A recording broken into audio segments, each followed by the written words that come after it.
Daily Words of God. All men wish to see the true countenance of Jesus and desire to be with him. I believe that not one of the brothers or sisters would say that he is unwilling to see or to be with Jesus. Before you have seen Jesus, that is, before you have seen the incarnate God, you will have many thoughts. For example, about Jesus' appearance, his way of speaking, his way of life, and so on. However, when you really see him, your thoughts will swiftly change. Why is this? Do you wish to know? While man's thinking indeed cannot be overlooked, it is much more intolerable for man to alter the substance of Christ. You regard Christ as an immortal, a sage, but none regard Christ as a mortal with divine substance. Therefore, many of those who yearn day and night to see God are actually enemies of God and incompatible with God. Is this not a wrong on the part of man? Even now, you still think that your belief and loyalty are such that you deserve to see the countenance of Christ.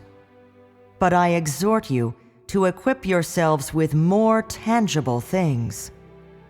For in the past, present, and future, many of those who come in contact with Christ have failed. They all play the role of the Pharisees. What is the reason for your failure? It is precisely because in your notions there is a lofty, admirable God. But the truth is not as man wishes. Not only is Christ not lofty, but he is particularly small. Not only is he a man, but an ordinary man. Not only can he not ascend to heaven, neither can he move freely on earth. And so, people treat him as an ordinary man. They do as they please when they are with him, and speak careless words to him, all the while still waiting for the coming of the true Christ. You regard the Christ that has already come as an ordinary man, and his word as that of an ordinary man. Therefore, you have not received anything from Christ, and have instead completely exposed your ugliness to the light. Prior to contact with Christ, you may believe that your disposition has been entirely transformed. You may believe that you are a loyal follower of Christ, and you may believe that you are most worthy to receive the blessings of Christ. For you have traveled many roads, done much work, and brought forth much fruit, so you must be a person who receives the crown in the end. Yet there is one truth that you do not know. The corrupt disposition and rebellion and resistance of man are exposed when he sees Christ. And the rebellion and resistance exposed on such occasion are more absolute and complete than on any other. It is because Christ is the Son of Man and possesses normal humanity that man neither honors nor respects him. It is because God lives in the flesh that the rebellion of man is brought to light thoroughly and vividly. So I say that the coming of Christ has unearthed all the rebellion of mankind and has thrown the nature of mankind into sharp relief. This is called luring a tiger down the mountain and luring a wolf out of the cave.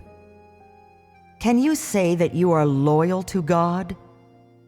Can you say that you show absolute obedience to God? Can you say that you are not rebellious? Some will say, each time that God creates my surroundings, I always obey and never complain. In addition, I hold no notions about God. Some will say, all the work tasked to me by God, I do to the best of my ability and am never remiss. Then I ask you this, can you be compatible with Christ when you live alongside Him? And how long will you be compatible with Him? 1 day? 2 days? 1 hour? 2 hours? Your faith is indeed commendable, but you do not have much steadfastness. When you truly live with Christ, your self-rightness and self-importance will be slowly exposed by your words and actions, and so shall your excessive desires and disobedience and discontent be spontaneously revealed. Finally, your arrogance will become ever greater, and when you become as incompatible with Christ as water is with fire, then your nature will be entirely exposed. At that time, your notions can no longer be veiled. Your complaints, too, will spontaneously be expressed, and your vile humanity will be entirely exposed. However, you continue to disavow your own rebellion, and you believe that a Christ such as this is not easy to accept, and He is overly stringent with man, and you would wholly submit if He were a different, kinder Christ. You believe that there is a cause for your rebellion, that you only rebel against Him when Christ has driven you to a certain point. Never have you realized that you do not regard Christ as God, nor do you have the intention to obey Him. Rather, you stubbornly insist on Christ doing work according to your mind, and upon any work that has not been done so, you believe that He is not God, but a man.